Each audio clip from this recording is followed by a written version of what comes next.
marka tahay lama joojiyo cawska cagaaran ku galgalanaya sanadkuna uu saacidayo xilli ciyaareed qurux badan ku jira hay kalaas wax kastaaba u yihiin haliyeeyo uu ku dhaatana haystaa waa marka sida Arteta kale calankaagu uu shidan yahay Totnes Palatasione madaafiicda cid kale oo aan ahayn iyo midabka cas London kama arrimin karto 2026 kuwa kaliya ee goobaha kaftanka iyo caweysyadu ay xalaasho u yihiin waa reer Arsenal iyo madaafiicda la kala guran la kala goosan laguna kala guulayso markay xaaladdu halkani joogto February-na lagu jiro iska hadlow ina igare kulanka sida gaarka ay loogu hayay namada deris wadaagta ama ood wadaagta waa Arsenal iyo Chelsea aynu eegno macalinka Chelsea Rossoneri wuxuu la yimaaday qaab cusub kulankan isagoo ku soo galay shaxda 3 difaac balse hadal haynta ugu badan taktikadiisa qaybta hore waa go'aanka uu xidiga Delab uu kaga ciyaarsiiyay garabka midig si uu difaaca uga caawiyo Delab difaac ahaan shaqada macalinku rabay waa qabtay laakiin weerarka ma ahan ciyaaryahan ka iman kara maadaama aanu lahayn farsamada xidiga Palmer ama Stafio danka kale Arsenal iyagana ma rabaan inay riski badan qaataan maadaama natiijo ahaan ciyaarta ay iyagu haysteen ciyaarta dhan waxay ahayd mid xidhan qaybta hore Arsenal dibka ugu weyn ay wajihi kareen qaybta hore haddii Chelsea ay gool helaan ma xamili kareen cadaadiska ku imanaya waxaase ka horeysa Rossoneri difaaca ma ka soo bixi doona ayay ahayd qaybta hore shakiga la qabay balse labada macallin kii geesi noqda ayaa cawska cagaaran loogu saabtumi doona qaybtii dambe maxaa dhacay hadaba Rossoneri ayaa qaatay go'aankii weerarka isagoo soo galiyay xidiga Palmer iyo Stafio taasoo Chelsea dib ugu celisay nidaamka afar difaac waxaana tallaabadaasi Arsenal ku qasabtay inay difaac buuxa gasho waxa xisud mudan in Arsenal isku daygoodii ugu dambeeyay oo ahaa daqiiqadii 35aad halka ay Chelsea ay bilowday markaasi tijaabo goolka kooxda Arsenal taasoo muujinaysa inay hadda ciyaartu ku socoto laxankii qorshihii uu dejiyay tababare Rossoneri su'aasha taagan ayaana ahayd beddelka Arteta ma yeelan doonaan saameyn ay ku beddelaan jihada ciyaarta mise cadaadiska Chelsea ayaa sii xoogaysan doona markaas waa markii 20 daqiiqadood ay ka harsanaayeen ciyaarta haddaba guud ahaan kulanka si gaara markaynu u dul eegno Arsenal ma soo bandhigin ciyaar qurux badan balse waxay samaysay wixii looga baahnaa oo ahaa inay shabaqeeda ilaashato taasoo si rasmi ah ugu dirtay finalka Carabao Cup macalinka Rossoneri wuu khamaray haddii uu kubad furan la dheeli lahaa qaybta hore Arsenal waxa macquul ahaan lahayd inay Arsenal heli kareen kubado badan oo rogaal celisa sida dhamaadkaba dhacday Chelsea oo gool raadinaysa ayaa daqiiqadii ugu dambeeyay lagu ciqaabay weerar rogaal celisa oo ciyaarta soo xidhay inkastoo goolka Havertz uusan waxba ka bedelin natiijada guud haddana qaabka uu maray goolhayo Roberto Sanchez dad badan waxay soo xasuusin kartaa goolkii uu Chelsea ugu qaaday Champions League sanadii 2021 si kastaba ha ahaatee Liam Rossoneri iyo kooxdiisu wax intaas ka badan ma samayn karin isku day walba karaankooda way bixiyeen Arsenal se tigidhka way goosatay Arteta iyo Arsenal abaarta koob la'aanta ma soo afjari doonaan walow saddexley loo saadaalinayo nimankii Arsenal aha automatic buu madfacoodu u dhacaya anigu waxaan u qabto ma hayo nimankani toos buu dhacaya hubka kiisa culus ka leexa weeye xaalkoodu kulanka markay si gaar isu dul taagno hadaba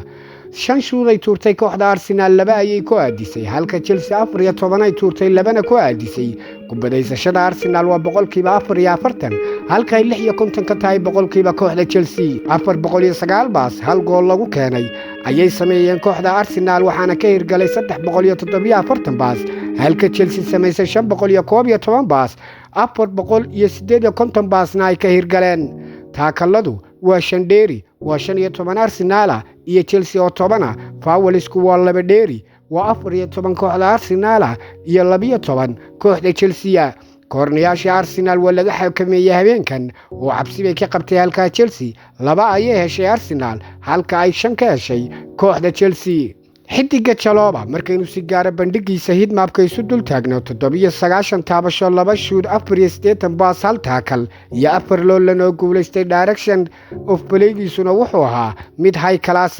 sidoo kale Fofana waa Wesley isaguna 72 taabasho 2 shoot 51 baas wax taa kala muu samayn hal dribbling iyo 7 loolan oo guuleystay hayd maabka direction of play-giisuna waa mid qaybtii loogu talagalay uu ka ahaa mid halkii loogu talagalay gaadhayay Arsenal idina sanadka waxba kama qaban karto tan kale Abaye macmiil bayba u ahayd Arsenal kooxdan Chelsea 10kii kulan ee ugu dambeeyay ee halkan lagu kulmay kooxda Chelsea halkan Abaye macmiil ayay Arsenal ugu ahayd 10kii kulan ee ugu dambeeyay 3 barbaraam mooyaane 8 waa la garaacay waana laga qaatay halka iyada marka la joogo balse habeenada waa uga duwanaa nimanka Arsenal Newcastle iyo Man City ayay sugi doonaan midii soo baxdo ay finalka la ciyaari doonaan xaadir ayay finalkii koowaadna yihiin nimankani waa sanadka high class koobabkood dhami loodin ayay ugu jiraan final baa la joogaa Carabao Cup halka FA Cup-na wareegii afraad la marayo loodin uu saaran yahay Premier League waa leaderiska 16 dhagaweynahana la joogaa saasuu wareegaya haddaan khadkaasi ka coslaan oo ateenadaasi aanay ka tagin nimanku waa sanadka cidina ma qaban karto downloadkooda iyo uploadkooduba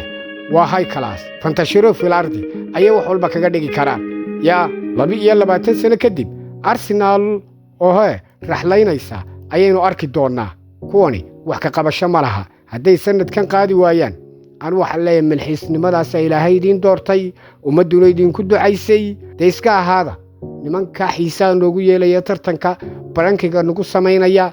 yaa oo madfaca aakhirka biyo ku shubaya ama banaanka soo dhigayo marka cidiba aan ilaalinayno dhalaanku biyo ku shubi doonaan haddii kale remote-ka halka laga maamulo cidina wallahi inaan waxba idin ka qaban karin doobabkii baan idin waqtigii Arsenal ambiitika horyaalka ku qaaday ugu dambeysay way aroosanayaan durtaba ilaa suurarkii imika soo gateen inay sanadkan aanay malxiisnimo u diyaar ahayn suurarkii gateen baan ka garanayaa hadaan suurarkana sidii 2024 aanay malxiisnimada u sii qaaday laakiin sanadku ay ka go'aantay suur caruus meelan bay soo iibsadeen golaha kaftankana cid idinkaga daba imanaysa xalaal buu idin ahaanaya waad dhaafaysaan darajadii aad markii hore ku baxbaclayn jirteen ahayd ambiitin baanu mar ku qaadnay horta balukaadi oo sheekada naga dhura oo aan dhammaan jirinba dhammaad ma ilahaynba taariikhda ay ka sheekayaan wata kaliya golaha kaftanka iyagoo dhagaha lagu tumay ayagoo waa nimanka kaliya berigii ambiitika ku qaaday annaga ahayd laakiin sanadkan haddaad qaadi weydaan war waxaan idin aanu waxba dhalaankunba idin dhibi doona oo dhibu joogayaal baad ahaan doontaan todnas balatasiyoona reer Arsenal habeenada waa u ka tilmaannaa nimanka kaliya karsadayna waa iyaga anu waan ku tuuray waxaan hayay go'shaalaya baakoorada dushaan u saaray reer Arsenal waa wax kale isbiqle Messi jadaadus leeyadru khayar Arsenal booyaane ma cid kala sidan samayn karta waa maya dhinaca kale kooxda Barcelona waxa iyaduna harageeda ku tokatay kooxdii Real Madrid marqeeda soo cabtay ee la oranayay El Becati 2-1 bay ku garaaceen waa nimanka hadda Real soo reebay 3-2 ku soo garaacay 14 January ayay Real marqeeda soo cabeen nimankani kadib habeenkan 3 February ahayd ayaa la ismutay harageeda ayaa lagu tukaday dhalaankii 2-1 aruuqa waa ka dhaliyay Yamal isna sanadkan afartii kulan u dambeeyay shabaqa waa booqanay Yamal lama qaban karo wuu fantasiyeynaya wuu dhigaya wuu dhalinaya habeenkana waa ku shubay ninkii aruuqa ah tan iyo markii uu sariirta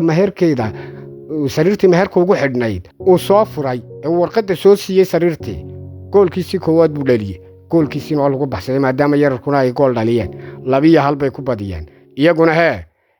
habeenada ka tilmaameen koobaldiray way ku raaxaysteen shaqadeediina waa iska gudeen Barca to Barca ya Barca tudnas balatasiyoone ayaa leenahay faaniska Barcelona ninkii Rashford ahaana sidoo kale isna waxba lagama qaban karo tan iyo intuu Barca yimiba sanadkan waa high class wixiisu cid wax ka bedeli kartaa ma leh 20 gool ayuu seasonkan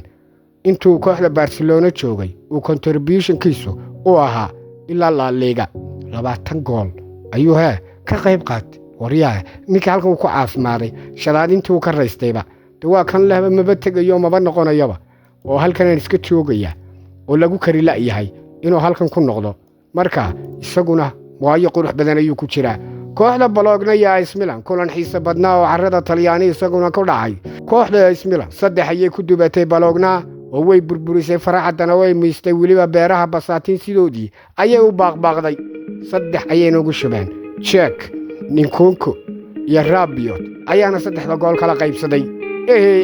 xubintu waa kariskii iyo kala haadintii anigu waxaan ahay maxamed tirika midda xigta intaynu ku kulmi doonno ciddii isballaqdaynu soo karsan doonno inta ka horaysa saaxiibadaanu jecelahay falowda taabo laygtan ugu dhiirigelisi meel dheer aan u gaadhno la wadaag asxaabtaada aragtidaaduna waa muhiim sida ayaa amaana allah